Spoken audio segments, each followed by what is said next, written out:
है मानना ही बुद्धि का आरंभ है। आज युवाओं को क्या चाहिए, ज्यादा भी मात्र 5 मिनट ले दूंगी, समय हो चुका है अपना। आज युवाओं को क्या चाहिए? युवाओं को चाहिए सक्सेस, युवाओं को चाहिए पैसा, युवाओं को चाहिए नाम, और चौथा युवाओं को चाहिए आजादी। राइट? लेकिन ये युवा है कौन और ये हमको कैसे आसानी से प्राप्त हो सकता है?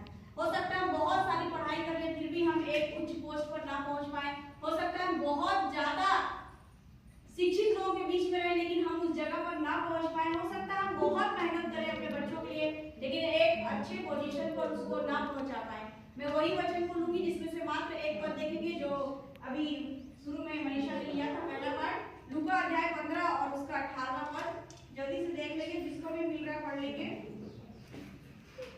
लूका अध्याय 15 और उसका 18।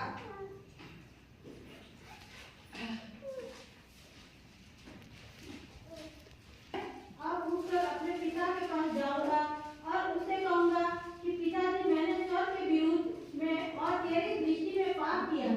धन्यवाद। मैं अब उठकर अपने पिता के पास जाऊंगा। This is the key for youth.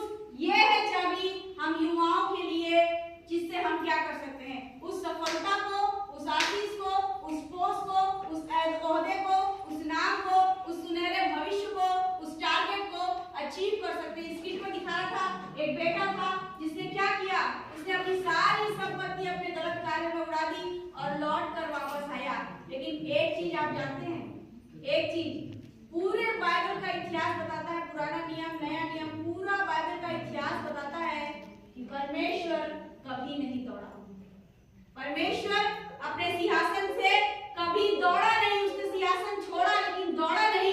लेकिन उसका एक बिगड़ा हुआ बेटा जब वापस आया, योगेंद्र ब्रदर कह रहे थे, रिपेंट हुआ, उसने पश्चाताप किया, तब परमेश्वर अपने सिंहासन को छोड़कर उठा नहीं, वो दौड़ गया उस बेटे को गले लगाने के लिए। और क्या किया? उसने अंगूठी पहनाई, उसे बैजनी वस्त्र बनाया, उसके मान सम्मान में भोज तैयार किया।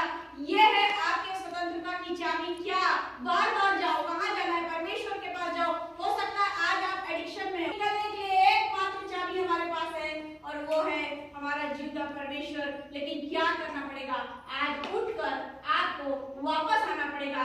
तब आपका पिता क्या करेगा? आपको वो सोने की अंगूठी पहनाएगा, उस मुकुट से आपको नवाजेगा और क्या करेगा? आपके वस्त्रों को बदल देगा, आपका वस्त्र बैजनी और सफेद हो जाएगा, आपके पाप क्षमा हो जाएंगे उद्याचल से अस्ताचल तक, जो आपको कभी दिखाई देने वाले नहीं। बहुत खूबसूरत बात के लिए वचन चूज किया। मैं अपनी पूरी कलीसिया की तरफ से बच्चों को बहुत बहुत धन्यवाद देती हूँ। परमेश्वर आपको बहुत ब्लेस करे, बहुत बरकत दे, आप बहुत आगे बढ़े। और जो एक बात बेटी का क्या नाम है, अक्षरा बोल रही थी, जो वो मैसेज दे रही थी कि 2 लोग बहुत जरूरी है कलीसिया में, एक बुजुर्ग और दूसरा युवा, एक बुजुर्ग और दूसरा युवा, है ना?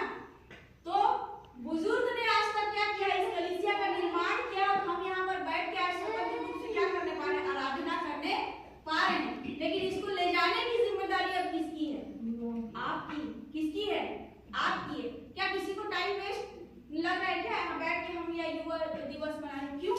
ये हम आपको फीड कर रहे हैं, आपको तैयार कर रहे हैं आने वाले दिन के लिए। जो बुजुर्गों ने हमें यहाँ तक पहुँचाया है, इसको आगे ले जाने की जिम्मेदारी आप लोगों की है। तो मैं अपनी कलीसिया की तरफ से आप सबों को बहुत बहुत ब्लेस करती हूँ प्रभु यीशु मसीह के नाम से। परमेश्वर आपको बहुत विजडम दे, बहुत आशीष दे, बहुत तरक्की दे, बहुत नॉलेज दे, आप बहुत फले फूले, क्योंकि परमेश्वर हमारा उठाने वाला परमेश्वर है।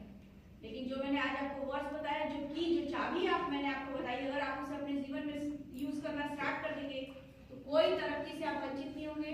किसी पोजीशन में पहुंचने से कोई शैतान, कोई बंधन आपको रोक नहीं सकता। कहीं आप गिर रहे होंगे तो परमेश्वर का हाथ आपको स्वयं संभाल लेगा। तो परमेश्वर आप सबों को ब्लेस करे। फिर से एक बार हमारी पूरी कलीसिया की तरफ से आप सबों को thank you. God bless you all. Praise the Lord.